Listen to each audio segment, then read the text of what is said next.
11h, 13h. Jacques Seray sur Europe 1. Il est 11h48, vous êtes bien sur Europe 1 et avec Jacques Seray, on revient sur cette nouvelle, Jacques, qui met d'ailleurs les automobilistes en colère puisque les véhicules critères 3 seront bannis des centres-villes de plusieurs métropoles. Oui, absolument, Géraldine. Dans un instant, dans quelques minutes, nous serons en ligne avec Yves Cara, porte-parole de Mobilité Club de France.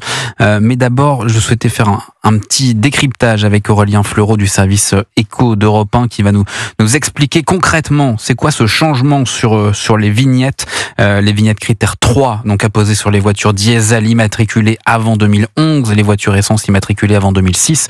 Elles sont bannies de 43 zones à faible émission à partir d'aujourd'hui, mais plusieurs dérogations sont accordées, donc il est assez difficile de s'y retrouver, comme l'explique Aurélien Fleureau. Si vous roulez avec une vignette critère 3, vous pouvez par exemple aller à Saint-Étienne sans problème, mais une soixantaine de kilomètres plus loin, il faudra demander une dérogation pour Lyon. Et en passant par Grenoble, il faudra compter sur la clémence qui est annoncée jusqu'en juin. Chaque automobiliste peut être concerné par les ZFE, rappelle François Pierrard, fondateur de l'Observatoire Hexagone, en détaillant l'exemple de l'Isère. C'est 19% du parc départemental et en comptant des véhicules qui ne pouvaient déjà plus rentrer, on aurait environ un tiers des véhicules de l'Isère qui ne pourraient plus rentrer dans l'agglomération de Grenoble. Les automobilistes concernés n'ont souvent pas les moyens de changer de voiture, constat établi par l'indice de précarité automobile lancé par BNP Paribas. Christophe Michaeli, directeur du marché de la mobilité. La voiture est le mode de transport le plus adapté pour ces ménages, le plus économique aussi. Ils roulent dans des vieux véhicules qu'ils ont payé 2 ou 3 000 euros, qui leur permettent de se déplacer parce qu'ils se trouvent dans des zones qui sont les moins bien desservies par les transports en commun. Si vous n'avez pas la bonne vignette, la loi prévoit une amende de 68 euros, mais le sujet est tellement inflammable que la pédagogie devrait durer encore quelques mois. C'était les explications d'Aurélien Fleureau du service éco d'Europe 1. Bonjour Yves Cara. Bonjour Jacques, bonjour à toutes et à tous et bonne année. Très bonne année à vous Yves Cara, porte-parole de Mobilité Club de France. On l'entendait, c'est vrai que c'est assez complexe dans la mise en œuvre et pourtant, à partir d'aujourd'hui, c'est vrai que tous les automobilistes qui ont cette vignette critère 3 se posent une question, est-ce que je peux rouler? Est-ce que ma voiture doit dormir au garage? Et si je peux plus l'utiliser, comment je fais pour la revendre? Puisqu'on l'imagine, ces véhicules vont perdre en termes de cote sur les annonces de vente en ligne d'occasion. Yves Cara, comment vous percevez tout cela? On a l'impression que c'est quand même une mesure assez radicale, même si concrètement à l'usage, c'est vrai qu'il y a quelques dérogations.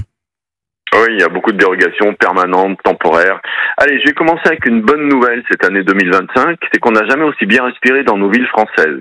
Voilà, parce qu'on parle de pollution, de critère 3 qu'il faudra absolument bannir pour sauver le monde entier. Voilà, on n'a jamais aussi bien respiré dans nos villes françaises grâce à la baisse de la pollution de l'industrie, du chauffage, de l'agriculture et des voitures. Et ça, c'est une bonne nouvelle. Maintenant, vous savez, ces critères 3, alors déjà, les ZFE, nous, Mobilité Club France, dès le départ, on a dit que c'était insupportable, intenable, en l'état tel que c'était présenté avec l'agenda de départ, et on voit que maintenant, c'est un tel labyrinthe, et on l'a vu avec vous, ça fait des mois que vous alertez là-dessus. Mais oui, ça fait des mois, on le dit, ce ne sera pas tenable socialement. Et alors, après, on dit ça, qu'est-ce qu'on apporte comme solution? La solution, c'est d'abord, d'une part, de laisser faire le renouvellement naturel du parc automobile français. Une voiture, en moyenne, c'est 15 ans de vie. 15 ans? C'est 15 ans. Mais il y en a qui durent plus longtemps, il y en a qui sortent avant pour les accidents. Donc, et les avantages et inconvénients de toutes ces interdictions, les inconvénients sont maximum pour ceux qui ne peuvent pas changer de voiture et qui en ont, et effectivement, comme ça a été dit, qui achètent des voitures à quelques milliers d'euros, qui leur permet de circuler pas trop cher et de pouvoir quand même travailler, parce qu'il faut une voiture aussi pour travailler, pour des avantages qui sont insignifiants et même incalculables, immesurables par les organismes qui mesurent la qualité de l'air. Donc, en fait, ça ne sert à rien. C'est comme si vous êtes en train de nous expliquer qu'ils ne savent pas faire la différence entre un vignette critère 2 et 3. Elle est imperceptible pour les associations qui contrôlent les émissions? Oui, pour les organismes comme Air Tarif, où il y en a à Lyon, il y en a dans toutes les villes, elles sont elles-mêmes incapables de dire dans quelle mesure l'instauration d'une ZFE fait baisser la pollution qui baisse naturellement depuis 20 ans. Parce que ça peut être la météo, ça peut être le vent, ça peut être... Il y a plein de facteurs différents. Donc en fait, inconvénient maximum, pour pas dire emmerdement, pour ceux qui ont ces voitures, faut utiliser le terme, pour des avantages qui sont même pas mesurables. Donc ça ne sert à rien. Mais alors ça ne sert à rien, malheureusement, ce sera aussi simple, on aimerait bien. Mais alors pourquoi, d'après vous, c'est mis en œuvre? C'est qu'il y a quand même des gens qui pensent que c'est relativement utile. Voilà, on est un peu dans l'incantation. Et est-ce qu'on est dans le socialement supportable? On le voit bien que non. Regardez cette réglementation qu'on est obligé de faire. C'est un labyrinthe, une usine à gaz. Il y a des dérogations temporaires et des dérogations permanentes pour les professionnels, pour les artisans qui doivent rentrer avec des camionnettes qui sont toutes diesel. Il y en a quelques-unes électriques, mais bon, elles sont très chères, il n'y en a pas beaucoup. Donc on voit bien que ce n'est pas tenable socialement. Donc laissons faire naturellement le renouvellement du parc automobile. Encourageons effectivement avec quelques aides pour pouvoir changer de voiture, ça c'est plutôt bien. Mais on voit bien que c'est pas supportable. Yves Cara, porte-parole de Mobilité Club de France, restez bien avec nous. Nous sommes en ligne avec Monia. Bonjour Monia.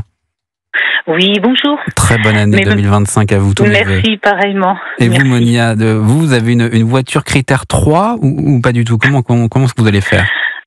Oh, écoutez, moi j'ai une très vieille voiture.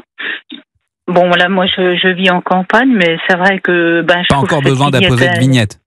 Voilà, c'est ça. D'accord. Mais le souci, c'est que... Mais si vous deviez mettre une vignette, c'est quoi, 4 ou 5? Oui, voilà, c'est plutôt ça. D'accord. C'est déjà une très vieille voiture. Ah alors là, vous êtes très mal vu. Hein. C'est ça, quoi. Et puis pour les gens qui ont peu de moyens, c'est vrai que... oui, le souci, c'est... Mais comment est-ce que vous faites alors? Vous mettez pas de vignette et vous roulez quand même? Ou est-ce que vous respectez ces nouvelles réglementations? Je respecte, oui. Voilà. Mais pour les gens qui ont peu de moyens, c'est vrai que c'est le souci, quoi. On peut pas aller dans ces grandes villes. Donc ça me prive d'aller à Paris ou, vous voyez, des choses comme ça, quoi. Voilà. Vous habitez dans quelle région, Monia? Je suis dans le Jura, moi. Oui. D'accord. Et donc pour venir à Paris, alors soit vous venez plus, soit vous prenez le train. Voilà, c'est ça. Et vous avez, bon, après, ça peut être parfois plus pratique de venir en train dans la capitale. Vous l'accordez? Oui, bien sûr. Bon, mais des fois, c'est vrai que de temps en temps, on n'aimerait pas être trop tributaire des transports, quoi, pour être un petit peu indépendant. Vous voyez, comme je vous dis, quand vous allez un petit peu en ville comme ça, bon, voilà, mais bon, c'est pas évident, quoi. Voilà. Yves Cara, il y a à l'instant, nous parlait d'exclusion sociale. Vous avez le sentiment d'être exclu avec ce genre de mesures? C'est injuste, quoi. Voilà. Oui. Mais est-ce que pour autant, vous allez essayer de changer de voiture ou juste, en fait, ce n'est pas possible? Pour l'instant, c'est pas possible. C'est pas possible. Voilà. C'est pas simple. C'est toujours pareil. C'est toujours les mêmes qui prennent, quoi. On va dire que ça comme ça. Ouais. Il faut toujours plus d'argent pour un minimum. Pour ça, je sais pas. Oui. Ça devient compliqué pour les gens qui ont peu de moyens.